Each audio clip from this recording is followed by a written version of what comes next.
In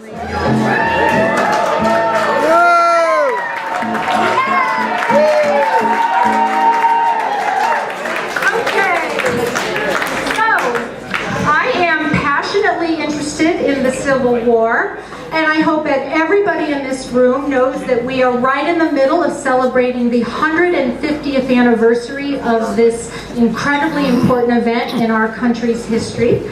I can't possibly explain it all in 20 seconds a slide, but I'm going to try.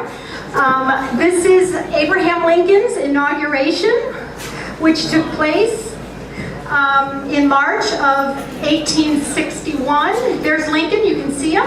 When Lincoln was inaugurated, between when he was elected and when he was inaugurated, 7 states separated from the Union. A month later, after he was inaugurated, the Confederate States of America wanted to get Fort Sumter. It was off the coast of the Charleston Harbor, and they bombarded it for 2 days, and finally Major Anderson agreed to surrender it. This is a map of the country at the time. The North was actually very industrial. There were about 21 million people living in the North. It was mostly large cities, densely populated. The South was based in agriculture and dependent on slavery for its economy, with about 9 million people. There were border states that actually didn't secede. This is Robert E. Lee. I love Robert E. Lee. He was a great general. His men worshipped him. He was smart, strategic, and he understood human nature. He was a Southern gentleman. He was polite, dignified, proud, and handsome. I think he's really handsome. And he was asked to leave the Union, but chose to fight for the state of Virginia. This actually represents West Point. Most of the Civil War battles were fought by graduates of West Point who went to school with each other. Many were friends. Ulysses S. Grant was actually introduced to his future wife by James Longstreet, who fought for the Confederacy. This guy, he was a Creole from New Orleans, and he was a mediocre general, but I absolutely love his name, and I want you to all repeat it with me. This is Pierre Beauregard. He was a very vain man. He couldn't get along with anybody. Antietam was the bloodiest single day in American history. It was a battle that saw more carnage in 12 hours than any day before or since. A Connecticut regiment actually fought at Burnside's Bridge in Antietam. In 15 minutes, we lost 1/3 of our strength there, 139 casualties. After Antietam, Abraham Lincoln released the Emancipation Proclamation as a very strategic and political move to further weaken the Confederacy. It only freed the slaves in the rebellious states, not in the border states, so actually no slaves were really freed. But it did make the war about slavery, and a lot of people got angry about it. This is Stonewall Jackson. He was fearless and very strange. He was devoutly religious. He fought for the Confederacy. He would not eat pepper because he believed it weakened only his left leg. He also sucked lemons in battle. He would not sit in a chair and rest his back because he believed it squeezed his organs. He was shot by friendly fire and actually died of pneumonia.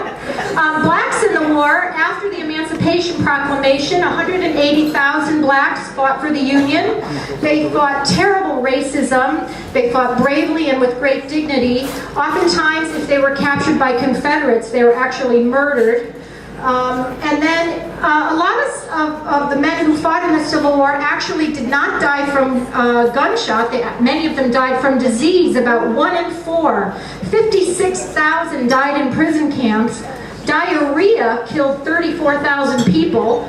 Typhoid, 29,000. You can see some of the other diseases. There were more than 70,000 amputations with a fatality rate of 25%, very poor sanitary conditions. Here's an amputation going on out in the middle of daylight. Lead balls would shatter bones so that amputation was the only measure against people getting gangrene. Pretty brutal. They didn't really have anesthesia.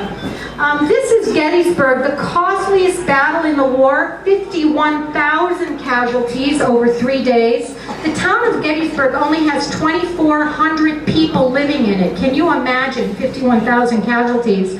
In the total Civil war, there were 620,000 dead. That was 2% of the population. Today, that would be 6.1 million people. The Gettysburg Address, this is the only photo of Lincoln delivering the Gettysburg Address. I love him right there, isn't he cute? The quote at the top strikes me because actually a lot of people don't know that the Gettysburg Address was the dedication of a cemetery. And people don't even know that. Ulysses S. Grant, he was even-natured, he kept his head in battle, he never gave up, he was very shy, he loved horses, but he was willing to do whatever it took to win, even at the cost of thousands of lives. Many people actually thought of him as a butcher. So it was at Appomattox that Robert E. Lee surrendered to Ulysses S. Grant. The war ended in April of 1865. Lee wore his best clothes. Ulysses S. Grant was very disheveled and unshaven, but they actually knew each other because they had fought in Mexico together, so they were acquainted. Oh my God, Abraham Lincoln, I mean, you gotta love this guy. I hope you've all seen the movie. If you haven't, you better go out and see it.